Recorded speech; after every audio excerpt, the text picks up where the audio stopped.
Pendant mes années en Australie, la van life était mon mode de vie. J'ai eu 2 vannes. Le premier, un vieux Toyota que j'avais acheté en arrivant. Et le second, un peu plus moderne, un Ford Transit que l'on avait retapé de A à Z avec mon ex-copine pendant presque 3 mois. Mais l'Australie a cette façon de te tester. Et mes 2 vannes en ont fait les frais.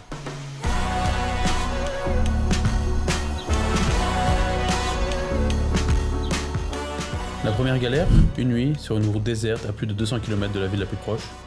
Je conduisais sous un ciel étoilé. Tout était calme, jusqu'à ce qu'un kangourou surgisse de nulle part.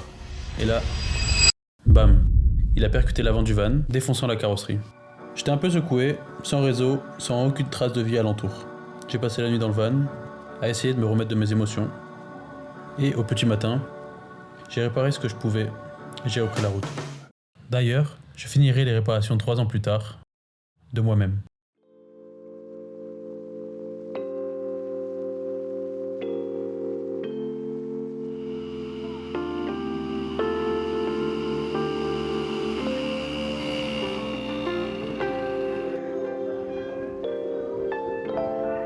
Le kangourou m'a appris une chose. En Australie, il faut s'attendre à l'inattendu.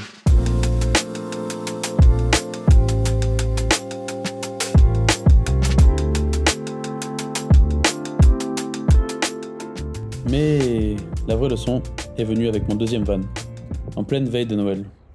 J'étais sur Perth, prêt à aller faire la fête sur la plage. Et là, en pleine intersection, un feu rouge, l'embrayage lâche. Plus rien, le van était mort, et surtout un dimanche 24 décembre, la veille de Noël. Mais là, pas de dépanneur disponible. Nous étions coincés là, au beau milieu de la ville.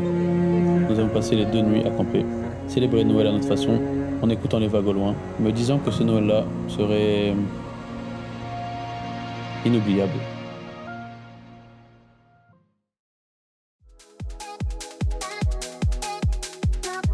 Et nous avons récupéré le van après 5 jours à camper dans un jardin et $3000 en moins. Ces galères, le kangourou, la panne de Noël, m'ont appris une autre chose, la résilience. La résilience, c'est d'accepter que la route ne sera jamais parfaite. Loin de là. Mais trouver un moyen d'avancer quand même. Abonne-toi!